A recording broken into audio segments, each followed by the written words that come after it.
Let's talk about chapter 23. Chapter 23 starts out where Scout, Atticus, Jim, and Aunt Alexandra are all hanging out talking about Mr. Bob Ewell. And the kids are very worried about his safety, Atticus's safety, because Bob Ewell spat on Atticus and threatened to kill him. He also called him an inward, loving B-word and asked him if he was too proud to fight. And Atticus said no, that he was too old to fight. And so he just let Bob Ewell disrespect him and get it out of his system, all the things that he wanted to say.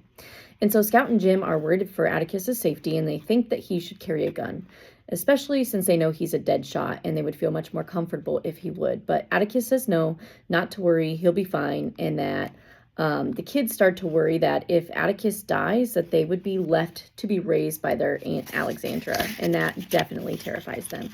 Atticus tries to get Jim to stand in Bob Ewell's shoes for just a minute, and so this is another lesson where he's teaching him empathy. And Atticus says that Atticus, destroyed Bob's credibility, even just a couple of shreds that he may have had at the trial, and this is why he's treating Atticus this way. So he tries to help him understand why Bob Ewell is treating him this way, because Jim knows his dad is a good man and doesn't deserve that kind of behavior towards him. So Atticus assures them that Bob got it all out of his system and everything's going to be fine. And sometimes people just need to blow off steam like that.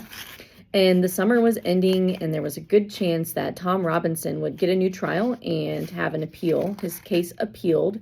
And so Scout asks Atticus what will happen to Tom if he loses the appeal.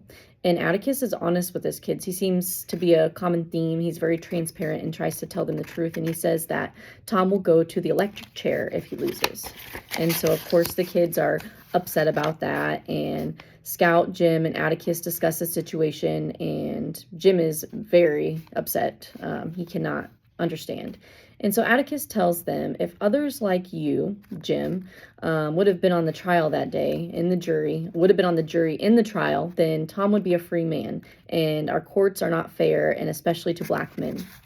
And so then the kids ask why black men, and then they say, well, women can't even vote. People like Miss Maudie and stuff can't vote. So it's all up to the white men's decisions. And so that's what's wrong with the courts. And so they have a discussion at length about that. And Scout says, a few minutes later that she's going to invite Walter Cunningham over once school starts because it's coming up soon and the summer is ending.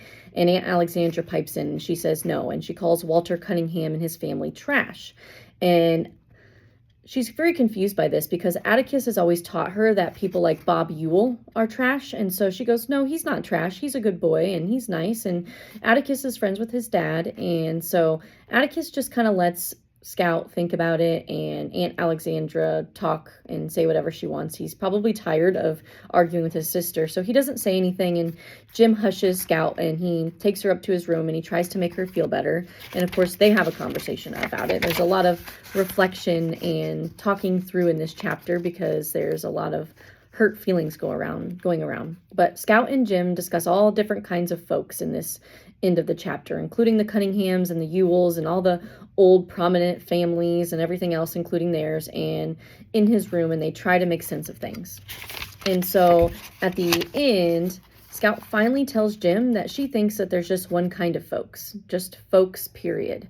And Jim doesn't understand why they can't all get along if that's the case and like each other. And the chapter ends with kind of an epiphany that Scout has. And she ends it with thinking that she's beginning to understand why Boo Radley stays in his house after all these years. And it's because he wants to.